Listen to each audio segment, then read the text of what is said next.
We are live. I did it. Oh, crap. Guess what I didn't do? You know what I didn't do? I don't know. Again, I did not show 35, right? Better be. It is. Okay, good. Because and, you know, of course, if you people knew what it's like to do this, it ain't easy. It's work. It ain't easy. It's real work. How are you today, by the way? You good? I'm good, man. What's going on? Not much. You know, it is what it is, so. Well, I mean, there's always stuff. There's always stuff going on, but there's just. What else can you say, right? What else can you say? I wish we had 50,000 subscribers. Well, I could say that. Yeah. Well, you asked. You got it. I told you about the guy on YouTube or Twitch that has the most subscribers ever. Surpassed Ninja with, I think, what, 270,000 subscribers active. Yep. My favorite word of the day. You know what that is? It's not even a word. It is 10 seconds. 10. You like that? I thought 5 was your favorite Well, word. you know, I'm changing it up. I'm going to say 5 now. 4, 3, now 5's your favorite. 2, 1. What's up? Hey. What's up, man? Not much. What are you doing? What's going on? It is What's up? It's what? It's the 15th. It's Thursday, the 15th of It is April. the 15th. Show 35. We got a lot in store for. Actually, okay. So can I say it? Who's gonna say it first? You can say. Okay. We basically threw this one together. We had to. We were gonna talk more about basically how we have to make small changes to the show to try to get subscribers moving, and then at the last minute we're like, oh, but there's so many different things we wanted to talk about. And it's true. Yeah. I mean, honestly, yeah, we can just go through what we want to go through and then talk about the show if you want. Yeah, we'll talk. We got so much to talk about that there's a couple of blurbs here and there, but we have to make some sort of changes because we'll talk about it at the end of the show though, because there's stuff that we really want to get done. All right. But hey, it's the 15th of April. We are also going to talk in the bottom half of the show that we are going to Sun and Fun. We're making the final preparations to be there for that. That's exciting. I'm excited to be out there, see the Blue Angels in one of their performances. I know you got some stuff that you've got picked out that you want to go see, pavilions and such. So we're excited to bring you guys that. And I guess we also have to decide at the bottom of the show what time we're going to live stream from Sun and Fun. I don't think we talked about that yet. I do. Yeah, we just kind of touched on it briefly. I know I mentioned yesterday that, you know, we're gonna have to get there. Right, we're gonna get there in the morning, 10ish or something like that, 10, 11. But then we have to get our stuff in because you mentioned yesterday, right, that we cannot yet stream via the phone. Right. So we have to bring a laptop in and power for that and stuff. So we want to get in and obviously take a look around and stake out a place to do some live streaming, but we have to find a place to do it. Right. And then also we're obviously have to keep a keen eye on the weather because it's doing its thing, right? I mean, in Florida this time of year it's nice and then it's not nice, and it's if you guys have ever been to Florida, you know the one of the funny things people like to say to people who aren't from there is, if you don't like the weather now, just wait 10 minutes because it'll change. Sometimes it literally changes that quickly, and you can have, you know, except summer. We've just met many people from around the world that come visit and say, "This is rain. This is like torrential. This is more rain than I've ever seen in my life." And I'm like, "This is this is a Tuesday. summer afternoon storm." Not even kidding. Right? No kidding. So, but it's funny because and then 10 minutes later, it's gone. Yeah, like so, where other parts of the nation get their thunderstorms, you know, their springtime thunderstorms like June, July, and maybe the tail end of May. We get ours at this time of the year between March and April that are the springtime type thunderstorms, which are ones that are basically almost frontal. Once it becomes June, we get air mass thunderstorms, which are completely different from between the two coastal breezes, how they fight for dominance, whether these things start on the East Coast and go west or go from the West Coast to the East. But we get more volatile weather this time of the year because of the air currents that are finally making their way back up from the equator, you know, to the middle latitudes of America, and that warm air front just starts to push up so you guys can have warm weather in the Northeast. Well, that means bad weather for us. So but basically, our long and short of it there is we have to play it by ear a little bit in terms of when we're going to stream from the show. Yeah. And that's just how it's got to be. Sure. So there's that. So okay. So here's the other part. Why don't you just kick it off with We didn't even really discuss who's going to cover what today, but Corey brought up this great article. I'll go with DARPA. Yeah. You're going to go with well, we have to eat our lunch on this one, right? Don't we a little bit? Yeah, Because well, that's how I'll kick it off. So if you guys were with us yesterday, you know we talked a bit about a few things, but one of which was Blue Origin. Blue Origin had a launch yesterday morning that went successfully. We were just pointing out that props to them for having another successful launch and landing, but they haven't yet launched humans, and they had missed a few marks in terms of landing some bigger contracts, and then no joke, I think it was last night I saw it first. I came across this article. DARPA picks Lockheed Martin and Blue Origin to build a nuclear powered spacecraft. So first off, props to Blue Origin, congrats, and props to Lockheed. Obviously, congrats, another big contract from Lockheed. We'll have Lockheed 2 times in today's two conversations about Lockheed here, but we'll just leave it for the second one later. But there you go. So basically, long and short of it is, there was some technology discussed back in the 70s that basically has to do with something called nuclear thermal propulsion, or Sounds very Star Trek systems. And basically the idea that they could use a nuclear power to basically get double the efficiency of chemical powered rockets for space travel. And basically it kind of hit some problems back in the 70s due to just technological issues. And now NASA's happy enough to say, hey, let's bring this back from the dead. And hey, what's up, Lockheed and Blue Origin? Have at it. So nuclear wise, and actually Journal Atomics, I think as well, unless I'm no, excuse me, yeah, just Lockheed and Blue Origin. Blue Origin. So, but I mean, there you go. So again, props to Lockheed. So it's something to keep in mind. I'm very interested to see how this pans out, because if you know much about space travel in terms of how vast space is, it's hardly able to really be described just in a sentence or two by myself. Space is just so huge. Sure. And the actual physical distance between things in space, like planetary bodies and things like that, is just so immense, even our solar system. So for example, to get from as we've talked about Mars a bunch of times, we even take into account where the planetary bodies are in their orbits of the sun in terms of when we want to launch stuff to get to Mars, because it's so far still. Right. And the idea there being, of course, if we had some other means of propulsion in space that could go a bit faster, that was still controllable in terms of acceleration and deceleration between planetary bodies, it'd cut down on stuff. And but it'd still be nuclear. It says here, what's that? It'd still be nuclear, so there's always that threat of look. I mean, let's face it. On every bad sci-fi episode, right? What happens? It's the nuclear reactor goes bad, right? Or you have to find some meltdown. Either it's the plasma cores, or dilithium chambers in Star Trek, whatever it might be. There's something that leaks and bad things happen. Sure. And of course, that's still something that can happen in space. I mean, there's been many different types of propulsion postulated for space travel.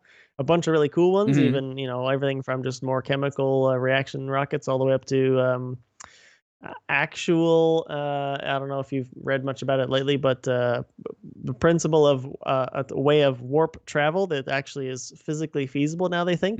We don't have the technology yet, but I think the physics works out, which is crazy, but super cool.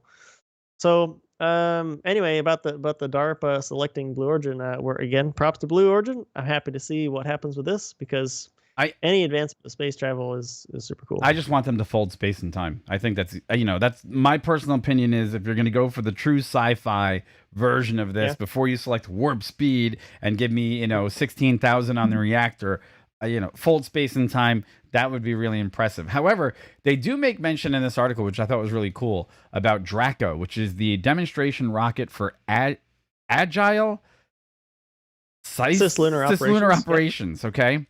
So I'm assuming that this is going to be where this craft is going to stay in its development project, right? Supposedly. I mean, so anybody who doesn't know, cislunar, as the word just basically means it's going to operate between us and our moon. So I don't know, maybe that'll be its quote proving ground. They're going to make it so that it's not in Earth orbit, of course, but not really in lunar orbit either. It's going to do this racetrack between the two. I don't know. Yeah, that's cool. Yeah, I don't know. We'll see. It would be cool. I mean, look, obviously getting some sort of nuclear propulsion. I know ion engines are things that people are looking forward to the future. I know that there's a lot of different technologies that people want to deploy in space. to cover that massive ground, just like you talked about, to get between these celestial bodies, which for us can only mean that, hey, you're only going to be in hypersleep for 7.5 years rather than 75 years to get from point A to point B, which still long, but that's perfectly valid. yeah, you know, like that, and that will benefit mankind when we make that exploratory, mission our number one goal. So yeah, that's pretty exciting. But again, a kind of a hat eating moment for us because, like we said, everybody chases Elon.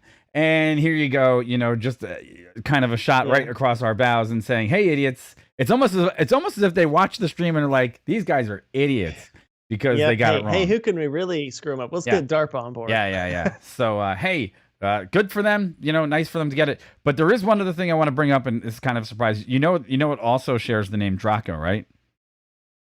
There's some Draco thrusters. There's super Draco thrusters on is it the crew module? No. It's this thing. It's that Bushplane that guy built on YouTube that has got. I'm waiting for the stream to catch up. Yeah. This thing is gorgeous, but he wrecked it. That Draco. Thing. He wrecked it. He's building another one, but he just said last week he's bringing it back. I forget the guy's name. Awesome stuff. I follow a lot of it on YouTube. Didn't this thing take off in like 7 feet or something crazy? Yes, it's super overpowered. It's got a huge Pratt & Whitney on it. The thing's a beast. It deserves a lot of attention. I want to get the guy's name, but I was trying to find an article where we were doing this to get his name so I could quote it. And you can follow him on YouTube. I know he's got an amazing YouTube channel as well, and he goes through how he built it. It's Mike Patney. That's who it was. Mike Patney. I know he's got a bunch of mods he's just done to it himself, like from the design of the flaps and everything. Everything. The wing spars. He's done so much work, but just an auxiliary thing there that I thought. I was like, Draco. I was like, bring. Super cool. Super cool. They also just released a Draco. I think it was Hobby Barn or somebody else maybe Tower Hobbies, a like a 1/18th scale version of that plane, which looks amazing. So. Oh, really? Yeah. Okay, that's cool. Mm-hmm. That's cool. Yeah. Side note, just weird stuff. Anyhow, there you go. We'll eat our hats. Do we have to actually physically digest our hats like the guy from the rocket company did? No, we're not going to do like the Neutron guy did. Okay. That's not doing that. We won't go quite that far. Right, but cool. There you go. So that's all for me from that one. Congrats again, Blue Origin. Super excited to see what happens with that. All right. And of course, Lockheed Martin is also one of the in there, and it's in our backyard as well in Central Florida. Mm-hmm. So happy to see what might happen in our neck of the woods. Sure. Where am I going, by the way? You want to hit the drone? I can hit I'll hit the drone. Hey, this is just a quick update, guys. This is nothing really of major news, but just in case you're paying attention, we are big fans of DJI products here. We still have the FPV drone sitting over here on the shelf.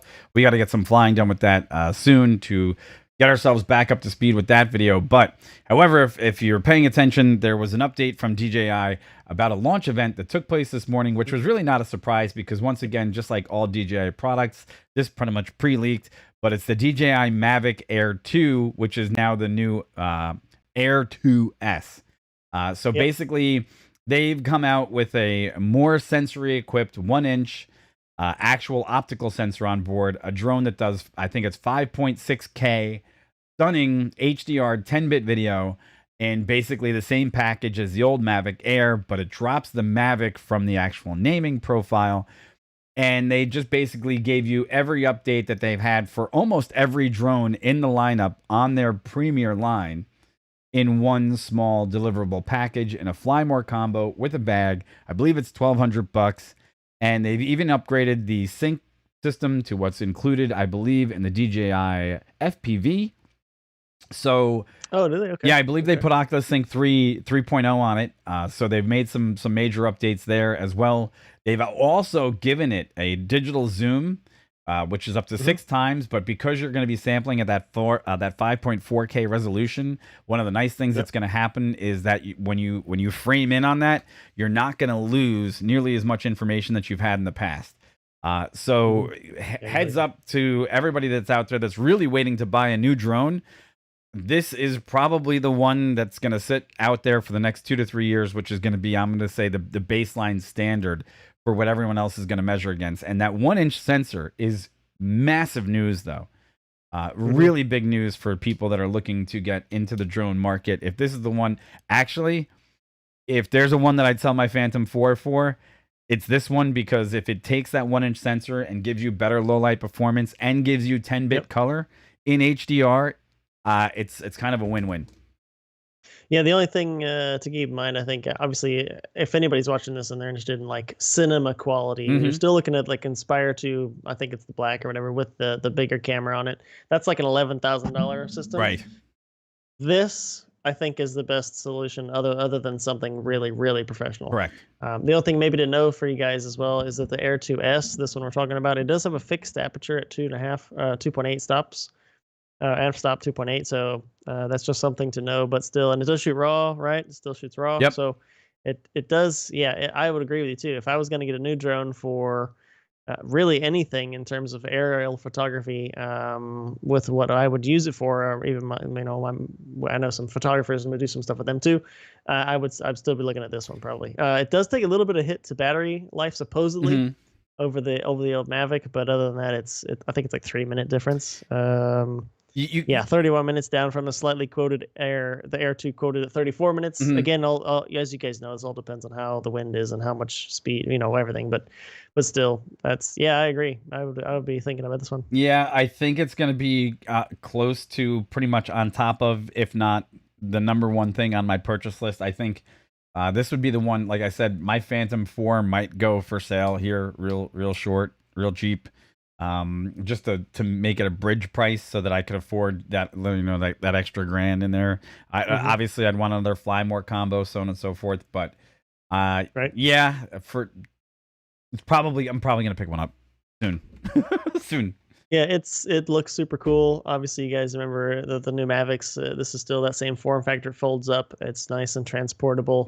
Yeah, there's just a lot of things that to like about it. Remember, obviously, these drones come along with all the stuff that you would need to do for making sure you're legal to fly. So remember to register your drones properly at the FAA website, and make sure if you want to use some commercial stuff, get your Part 107 sorted out. Part 107 license. You do it. And anybody that's Part 107 certified, just as a caveat, as we're talking about this, to know is they did put out some new rules. So you might have to take an updated test. Which I think we do. Right? Yeah, I think we do. Well, we have to take I haven't done it test. yet. I need to re-register my drone too. It just expired, the actual, well, not N number. I guess it is an N number, but you know what I mean. Gotcha.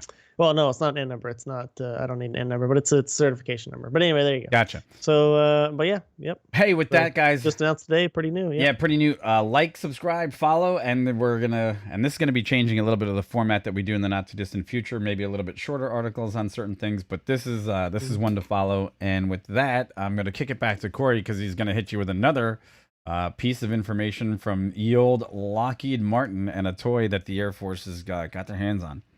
Sure, yeah, I can talk about that one. We can do that. Let me get it sorted here. Yep. So again, I think I found this one just this morning. Yeah. So basically, as we mentioned a little bit earlier, we had a little bit more Lockheed Martin news for you.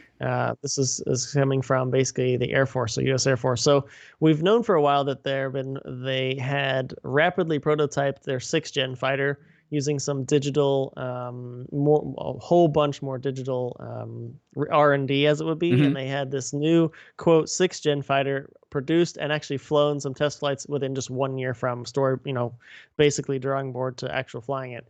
And while this is not actually official picture of it, it comes from a report.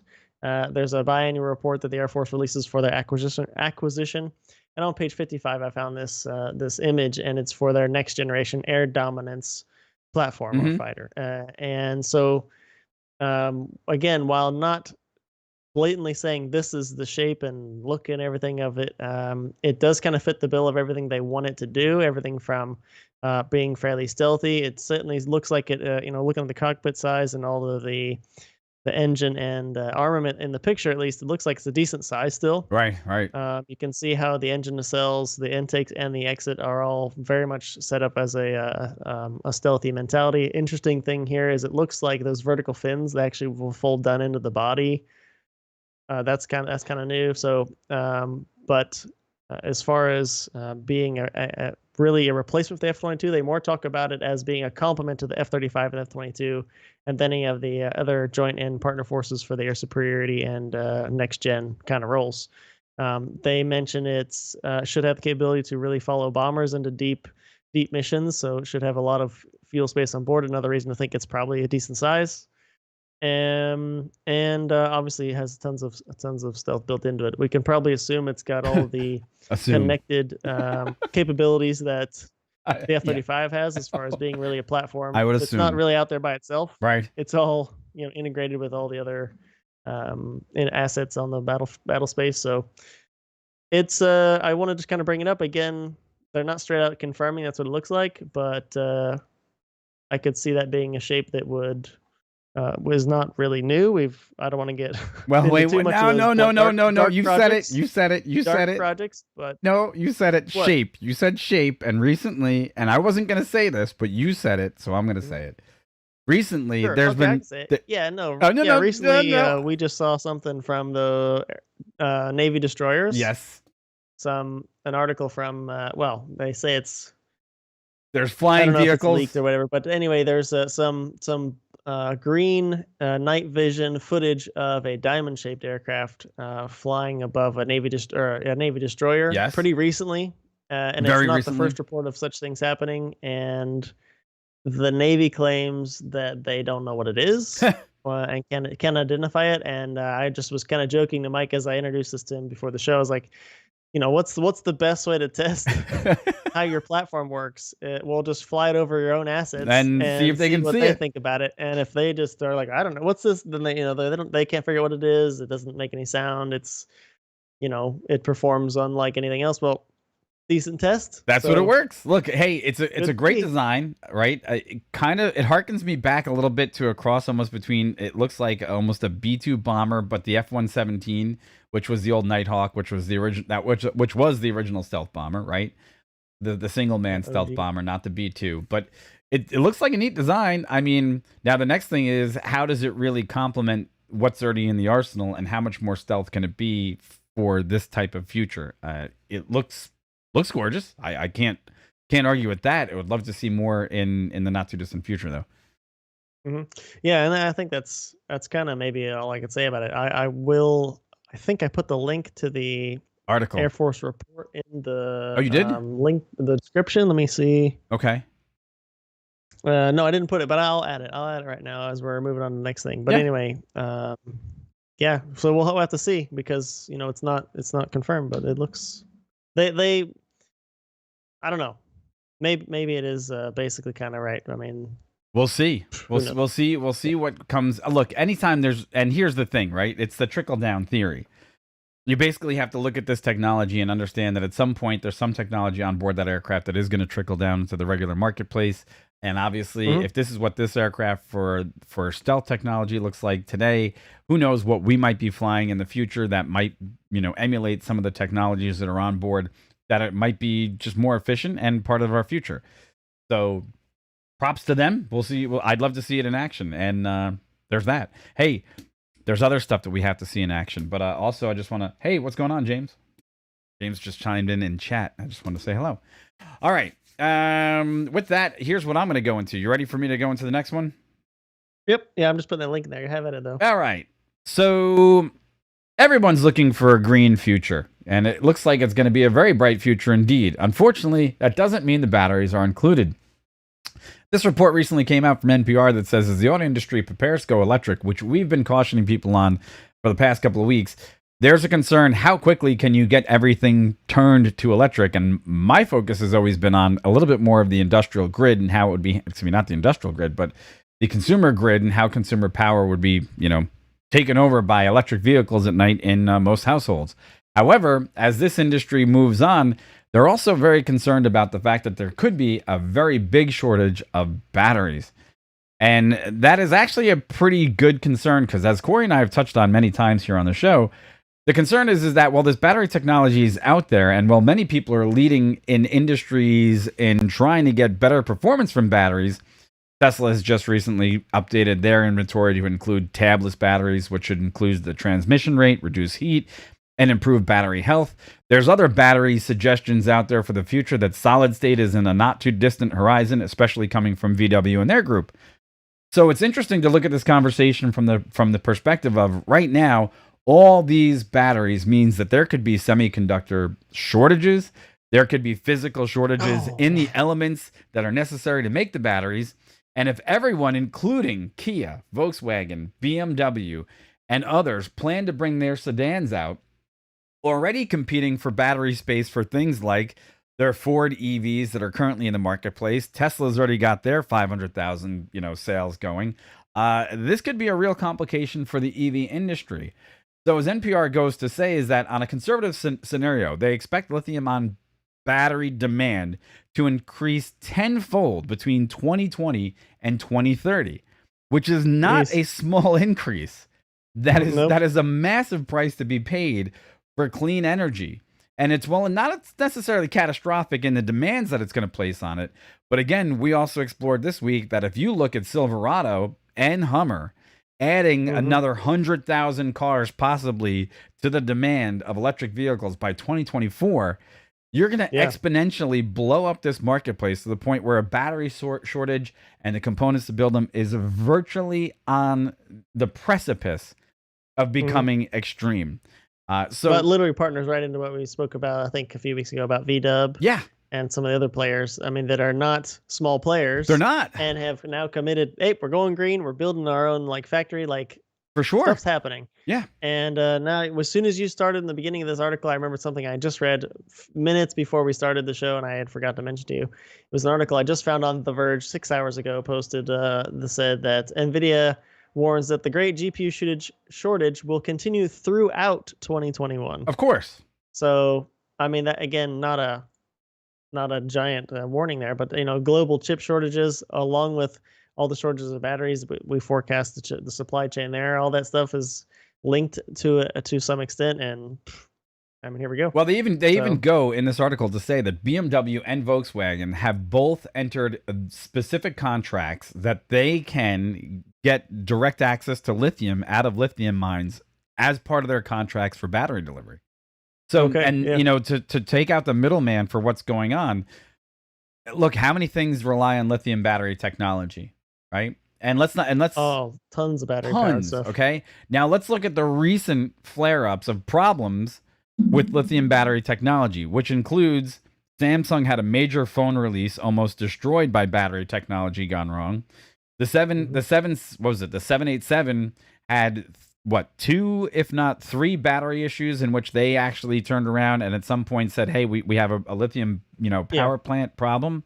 And the Boeing, Yep. And let's look at Tesla. Tesla was also famously in the news just 3 years ago for a rash of fires post accidents that they said were caused directly from lithium batteries, right?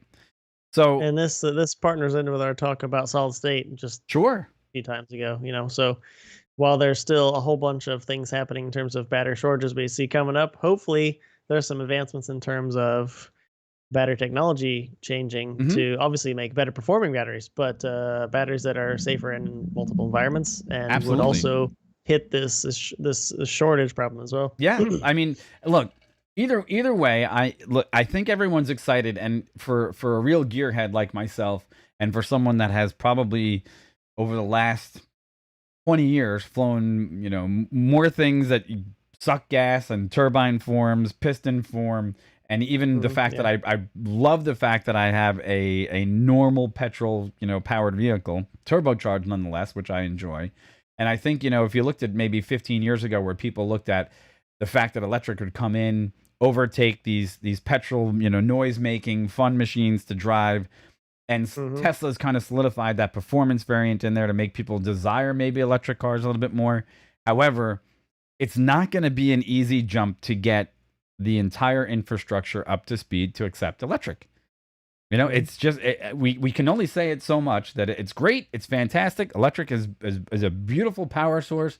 There's a lot of advantages to it, but you still have to have, I think, at least until 2050, half of your fleet still has to be petrol based or carbon fuel based in order to efficiently make the transition to where the entire grid and the battery structures and the pipeline of supply can make an easy jump. Or am I nuts? I don't know.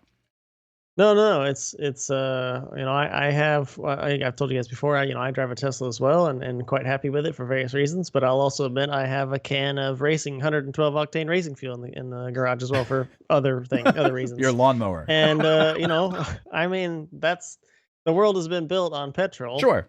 And and that's a fact. Of course. And transitioning effectively the world is going to take some time. A lot. And we've mentioned many of the problems, not the problems, but let's say the potential showstoppers as far as making this really mainstream in previous shows. And, everything from public opinion to just shortages of materials to shortage of space to cost, for either consumers or the people putting the infrastructure in. It's a big deal. And this dovetails right into what we spoke many times about electric aircraft, not just electric cars and vehicles on the road, but in the air too.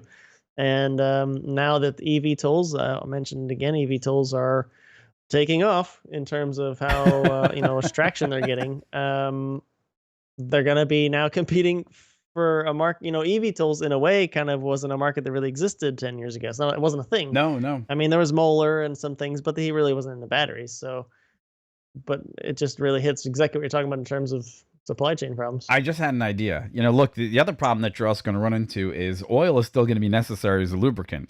Your Tesla has an oil filter for a transfer case, correct or no? It's got it has stuff down there, but it's nothing that's really accessible, and there's not any really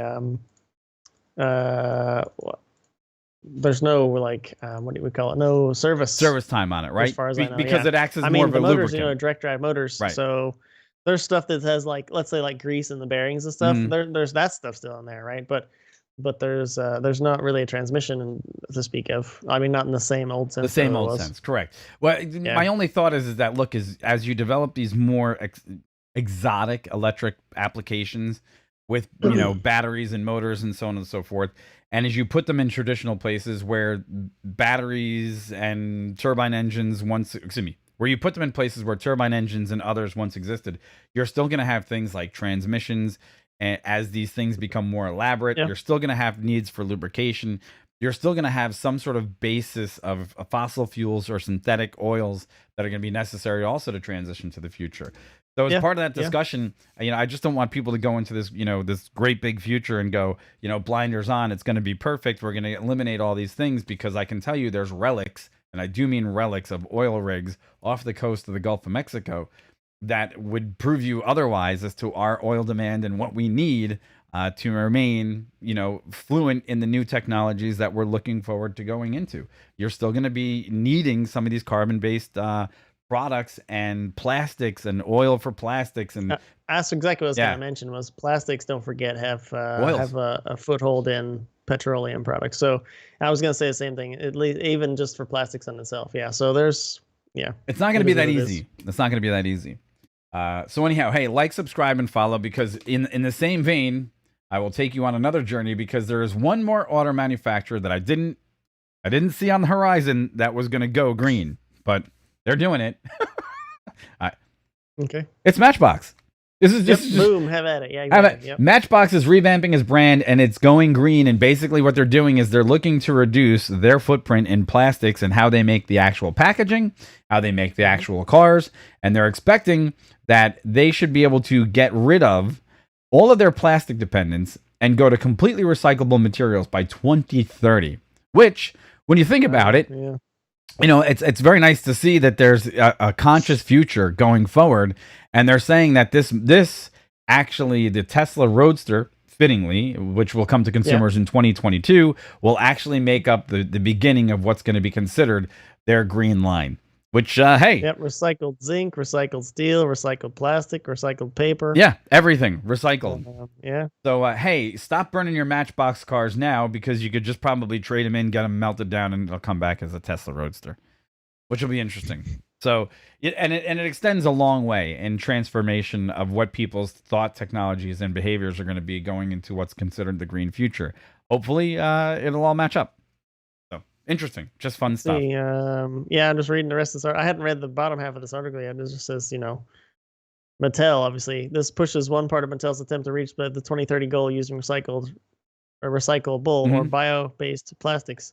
So that means obviously Hot Wheels and Barbie eventually is going green as well. No, Yeah, well, good for them. Let them all go green. But yeah, if it if it helps out. So there's that.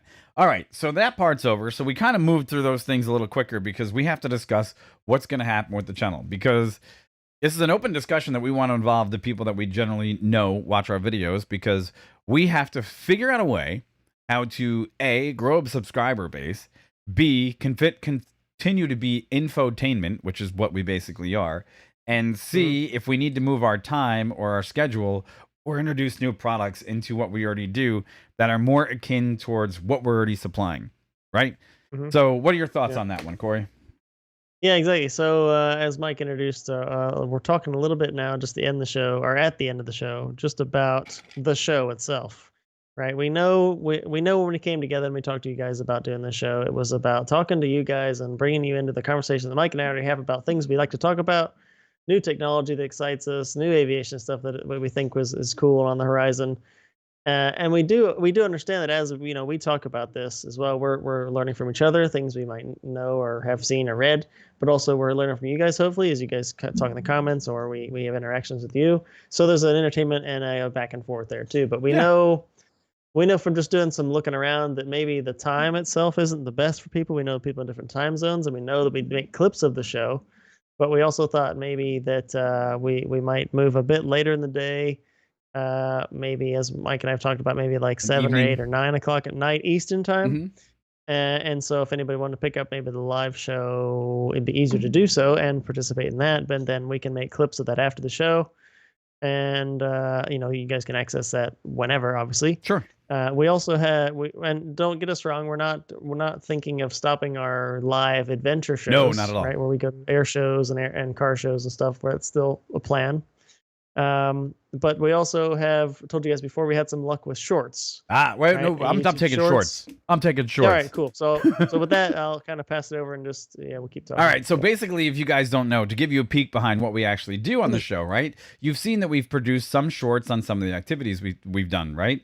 The difference there is that while we've done that, we want to have it be true to what the average show, not your average show is all about, right? Which means, yes, we do location streaming. Yes, we do other things. However, we diverge ourselves into all different areas. So if you look at the ticker below, that was part of the idea of getting the ticker below, is to actually keep people informed of the fact that we do cars, we do aviation, we do cover live SpaceX launches from the banks of the river of right here in Titusville. So we do these other things. However, we also serve primarily as infotainment, which means we've had some success with some shorts, and over the last 30 days, and this is the best part, and we have amassed over 28,000 views.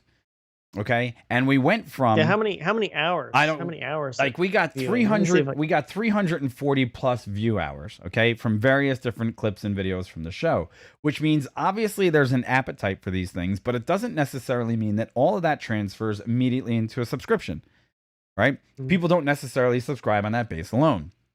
So we're thinking about taking a short, one per week, and basically making that a digital kind of volume for everyone out there to kind of get a small experience of what the show is about by listing the times available for certain things like SpaceX launches, like, hey, tune in for this, look forward to a DJI launch event coming up later on this week. It would be a minute long or under, and it would basically list out some of the things that we're keeping our eye out on for the next topics of discussion inside of our own little containment of the show. So the biggest thing for us is trying to figure out a way to either use the YouTube algorithm to help us, use shorts to help us, or to gain more subs, but to push the needle in the right direction, because we know by formula, looking at just raw statistics, it's doing better than what we could have anticipated in 3 months. That is, people do like this. Yes, people do watch it. We know our articles, some of them have time sensitive, time sensitive subjects, and then when that maybe time passes, rocket launches, whatever. Obviously, people that why don't not going to watch that advertisement for an upcoming launch again. So we get that too. But people do seem to like what we do, and we're realizing and really seeing, as Mike said, through the data, that It's just getting the word out. I mean, even people we've talked to in person that seem to watch the show, they like the stuff. They like the variety. They like learning stuff, just as we do. And we just are looking maybe to see if there's a better time. And if you're watching this later or now live, is there a better time? I know time zones and everything. That's a thing. But is there? I know a lot of people work from home now too, so maybe not as big a deal. But in general, like when people sit down and watch YouTube just to kind of relax their mind, or maybe near dinner time or something, that's kind of what we're thinking, right? When people are really done with the day, a little bit more regular, they're done with their work stuff, which is important, of course. And then maybe more in the evening, we can hit, some East Coast, obviously people that are hanging out with that, but then a little earlier in the time zones for, people that are a bit further west in different time zones. Right. So, I mean, we're thinking 8, 9 o'clock Eastern time, maybe. How's that work for everybody? And that's what I like to see. Which one's going to work out to be the best for people? And the other thing is, the other part is audience interaction, right? Everything that we do is an invitation for you guys to participate. However, some people are shy. Some people don't want to comment. Some people, may or may not know how to contribute.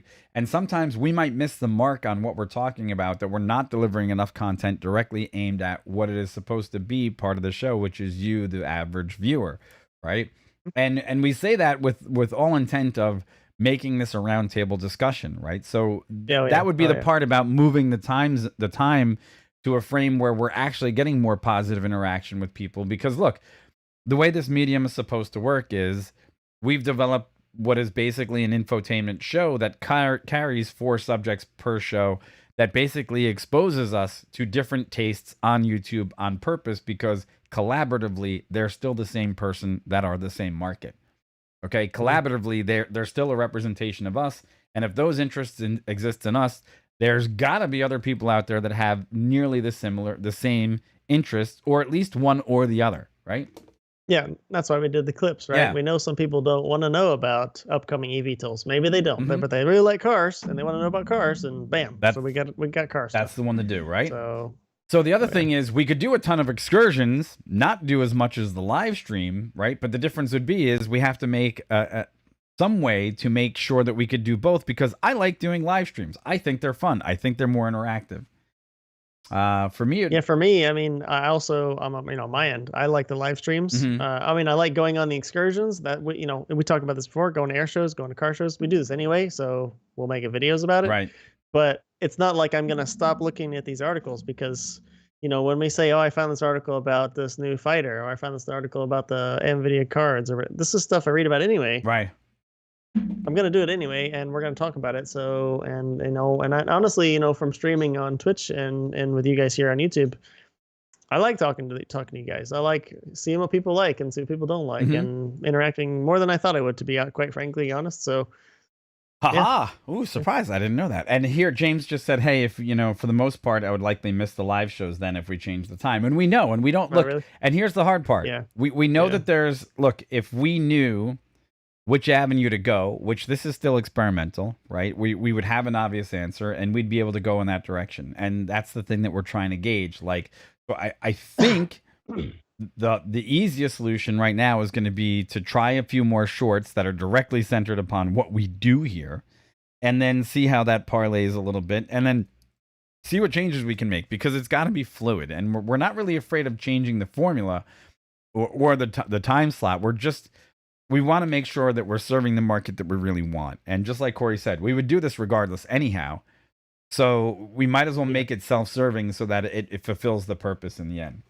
So, and the other thing is, when we do the excursions, they're fun, but we also realize that when we go on the excursions and we're trying to take cameras along with us, that it also takes away from the time that we get to enjoy the physical activity of being there as well. So we have to kind of double our time being at that event to try to recoup the fact that we still have to recharge our batteries while we're there. That was something that this hit us when we were sitting in the grandstands at the Rolex. Yes. I was like, dude, we've been filming the whole day, and I haven't even watched the race. Yeah, no, we hadn't, and it was like, wow, this is still cool, but I have to just keep this in mind. I got to enjoy what I'm doing here. Yes, it's different. And look, I went on a search for 3 weeks, called 4 different operators to try to get a plane to fly to Sun and Fun, to make that part of the experience of what we would do to bring to you guys as part of our love for aviation.